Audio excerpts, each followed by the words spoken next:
host of Life, Liberty, and Levin. And Mark, welcome to our coverage here. You listen to the Prime Minister. He obviously has a position on this. It appears that he's either threatening publicly Hamas to get them back to the negotiation table, or they're going to go all in on Gaza. Now, on the first point, there's already word out of Egypt and Qatar tonight that they're trying to pressure the Hamas leaders to continue negotiations so that this does not happen. Forecasted for us. What do you see? First of all, I'm really proud of you for going in there like few others have, Bill, really, and reporting from there. I've been in Israel many times. I'll say a couple of things. Number one, there's always protests in Israel. Always protests against Netanyahu in Israel, always in Tel Aviv or always in Jerusalem. If Netanyahu decides to sneeze, they don't want him to sneeze. This man is underestimated. He's basically defeated Hezbollah with the United States. He's basically defeated the Iranians. He wants to take this Hamas group and eliminate it. Now, a couple of things. What you're also witnessing there is something that's never happened in world history. You're watching an army that is both trying to feed the people in a country or a state or a territory that they're at war with and defeat their leadership. There's not another example of that ever, anywhere, certainly not by us. So, of course, it's complicated and difficult. Number two, their soldiers are on the line. When the Israelis, when they're feeding the population and fighting Hamas, their soldiers' lives are on the line. Number three, I'll bet you didn't see too many Arab countries with trucks and pallets and all the rest trying to feed the Palestinians there. It's mostly now the United States and Israel. The UN has been more of a problem than a help. Number four, as I listen to this, occupation of Gaza. It's a weird term. They're not going to occupy Gaza. They're going to, as they try and corner Hamas, they have to encircle Hamas.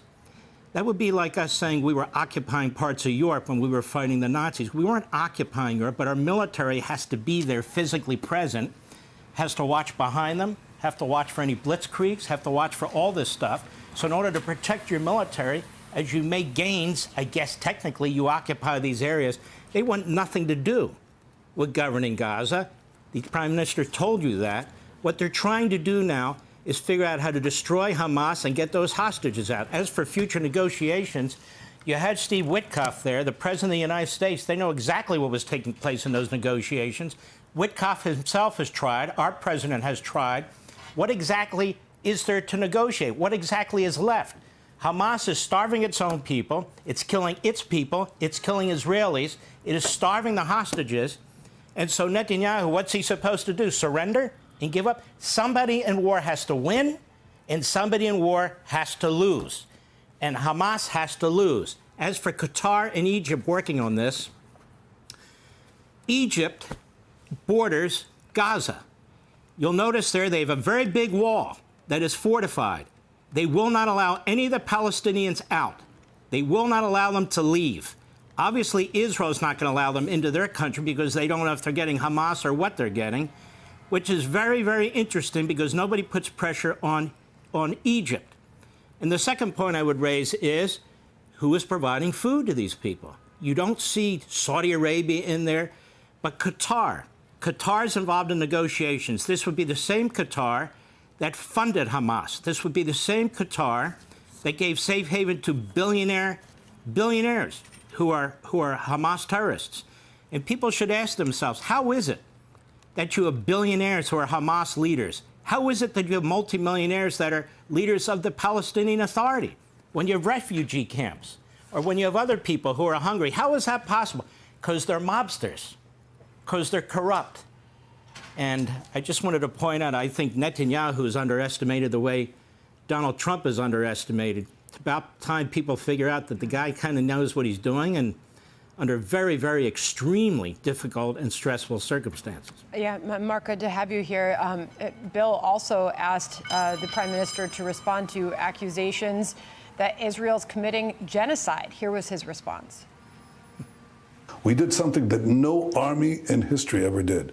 We're supplying humanitarian food to the enemy's population because we distinguish between combatants and non-combatants. We put in 2 million tons of food. I mean, if we wanted to commit genocide, we wouldn't give 2 million tons of food to the population. Reminds me of Mike Huckabee recently saying if Israel's attempting genocide, they're really, really bad at it. What was your response? You know, it's very frustrating and upsetting to me because we know what genocide looks like. Genocide looks like what the communist Chinese are doing to the Uyghurs. Genocide looks like what Assad in Syria did to other Muslims. Genocide looks like what the Houthis are doing to other Muslims in Yemen. Genocide looks like what Hamas did to those Israelis on October 7th. Genocide looks like what the Islamists are doing to Christians in Africa. Israel doesn't practice genocide. Israel doesn't believe in genocide. If Israel wanted to blow Gaza off the face of the earth, despite what you see in those buildings, it could. It has the equipment to do it. If Israel was so interested in genocide, it wouldn't be moving, as you all reported, 1 million people to try and protect them and save them as they move further into Gaza to try and get these Hamas cockroaches and finally put an end to them. And so I think Ambassador Huckabee is 100% right. The world knows what genocide looks like. It's the Holocaust. It's what happened with Rwanda. It's what happens with Mao and Stalin and all the rest. And so for people to project that on top of a small democracy that's surrounded, that has done something, as the Prime Minister said, that no army has ever done.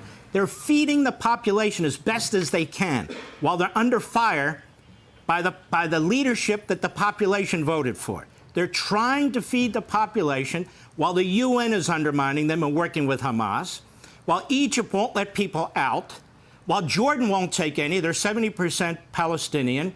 So here you have the Jewish state trying to feed the Palestinians, trying to liberate the Palestinians, trying to destroy Hamas, which attacked them unprovoked, which is killing their own people. And so now they're accused of genocide? I think that's about as sick as it gets, quite frankly. Mark, thank you for coming on. Thanks, Mark. Mark Levin, God appreciate bless your you. reaction. Yeah, you bet. Hey, Sean Hannity here. Hey, click here to subscribe to Fox News YouTube page and catch our hottest interviews and most compelling analysis. You will not get it anywhere else.